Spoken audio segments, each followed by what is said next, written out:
The servants of the Dark Gods did their best to eradicate or enslave all other beings during the Age of Chaos. In many places they were successful, but the mortal realms are immense, and so, in countless hidden corners and untouched lands, the worshippers of the gods of order, death and destruction endured.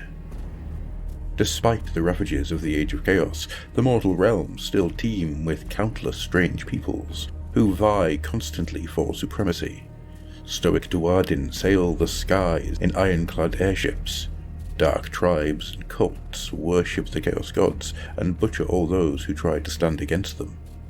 Foul Skaven scurry through the shadows, while heroic Stormcast Eternals strike down Sigmar's foes, and cold-eyed necromancers raise hordes of the shambling dead to devour their enemies whole.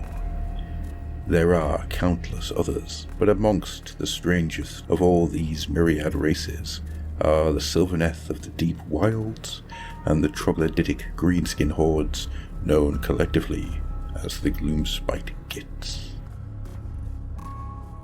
The Sylvaneth are a race of forest spirits that inhabit bodies of bark flesh and blood sap. They are mercurial creatures, by turns peaceful and nurturing, wrathful and warlike, cold and withdrawn, or twisted and cruel. The natural magic of the realms flows through the Sylvaneth as air fills a human's lungs, and their spirit song, the inaudible symphony of emotions and sensations, harmonies and sorcery that binds every Sylvaneth to every other, flows through the realm roots that grow for thousands of miles through the bedrock of the lands.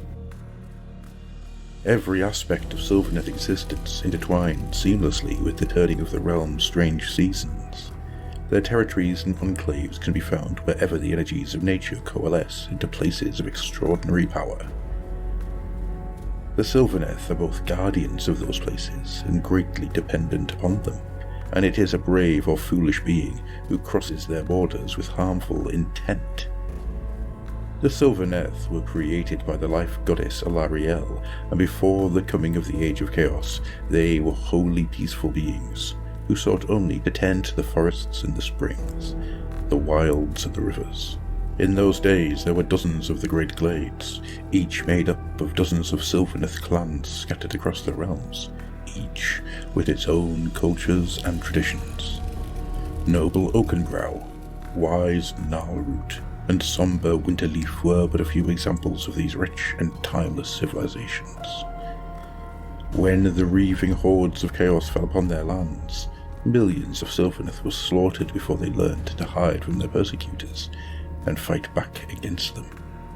Each generation of Sylvaneth is born from soulpod groves that grow at the heart of their enclaves, and as the Age of Chaos progressed, new and warlike sorts of tree spirit emerged from these sacred places to stand and fight against the invaders. Meanwhile, those Sylvaneth who had only ever known peace became ever more aggressive, mistrustful and warlike.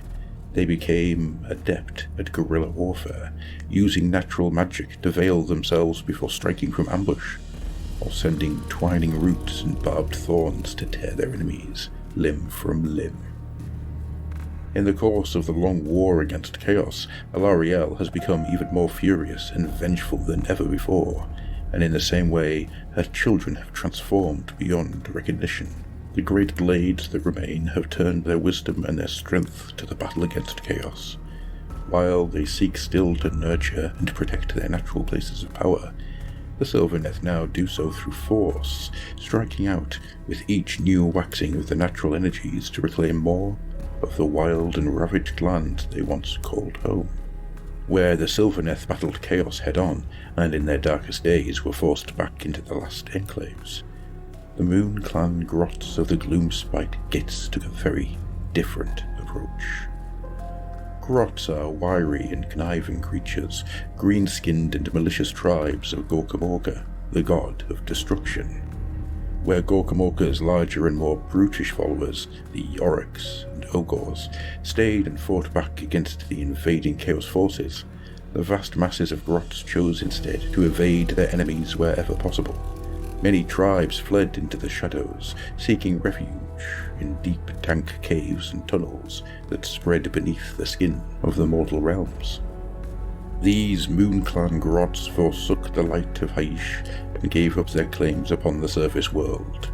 Instead, they took to worshipping the Bad Moon, a belligerent and evil-faced celestial body whose light drives rational beings to madness, and in whose leering visage the grot saw an aspect of Gorka Morka. They claimed the subterranean worlds for themselves, gravitating towards the most inhospitable primordial deeps. Down there in the darkness, the Moon-clan grots multiplied and prospered, overlooked by those who warred upon the surface. Of course, that is not to say that the Moon-clan grots abandoned battle altogether. They are children of Gorka Morka, and have a natural urge to violence that runs in their veins. Rather, the grots built sprawling lurk lairs, cultivated poisonous fungi, and bred fang-mawed beasts named squigs, while they plotted where best to drive their glinting knives into their enemies, who had all but forgotten they existed. The numbers of the Moon-clan grots grew, and wherever the Bad Moon manifested in the skies above the realms, it drew them to the surface in seething hordes like a tide of violence, rising from below. As the Bad Moon passed overhead, strange fungi sprouted on every surface, even bursting from metal, bone, and flesh, and a clammy twilight swallowed hope and sanity alike. In that noisome gloom, the Moon-clan grots fought their wars against the defenders of the surface, red eyes glinting evilly in the gloom, their squigs bounding and snapping their jaws hungrily.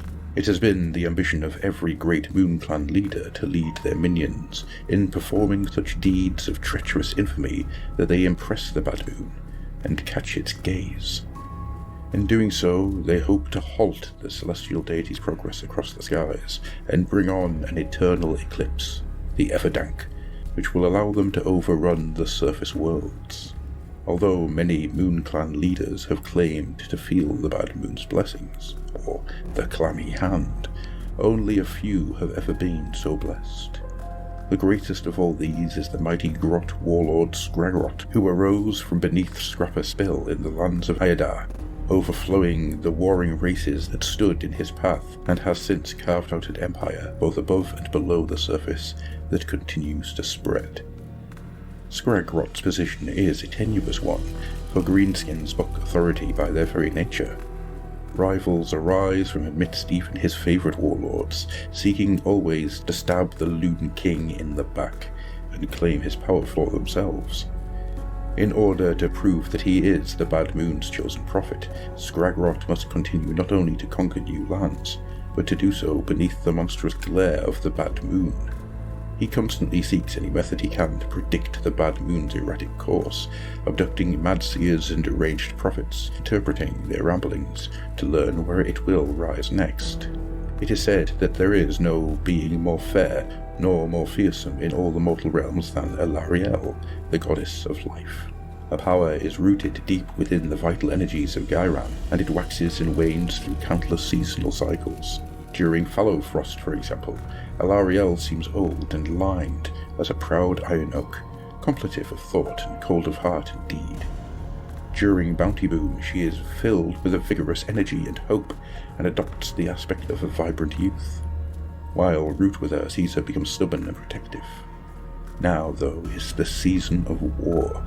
Now is Wrath Harvest, a time for vengeful reaping of those who made victims of Alarielle's children for so long. She has flourished into the full fury of her warrior aspect that all might cower in terror before her. In this aspect, Alarielle towers over even the mighty Stormcast Eternals who make up Sigmar's army of Reconquest. Long-limbed and powerful, she wears the raiment of battle and wields weapons that were ancient when the age of myth was young. Alarielle rides to battle on the back of a massive Wardroth beetle, and where she passes, the enemy fall like wheat before a scythe, while new green life blossoms in her wake.